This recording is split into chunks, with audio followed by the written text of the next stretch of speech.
Let's start in Prince George's County, specifically a place called Broadwater Mansion in Upper Marlboro. It's a private home that's frequently rented out for special events, according to Prince George's County Police, who told us today this weekend patrol officers twice responded there and dispersed large crowds, even though orders from both County Executive Angela Alsobrooks and Governor Larry Hogan prohibit large gatherings. According to Hogan's order, violations come with penalties of up to a year in jail and a $5,000 fine.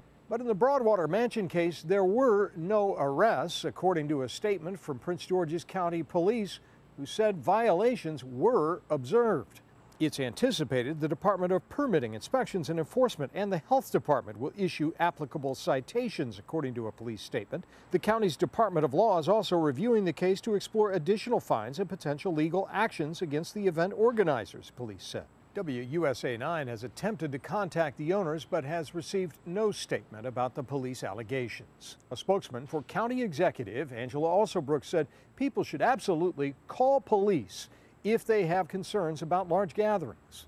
Meanwhile, in D.C., Mayor Muriel Bowser took questions after similar gatherings were reported in the district with no arrests made. Bowser said police should be called, but the issue is not just about law enforcement.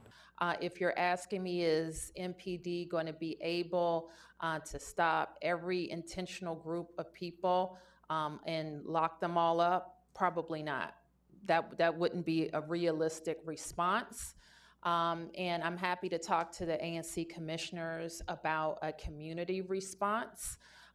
If we are all in this together, we need to make sure that members of our community, our brothers, our sisters, our nephews, are not participating in that kind of activity.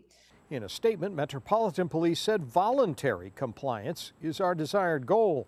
Public health experts say big house parties or block parties have the potential to become what's called super spreader events with the virus.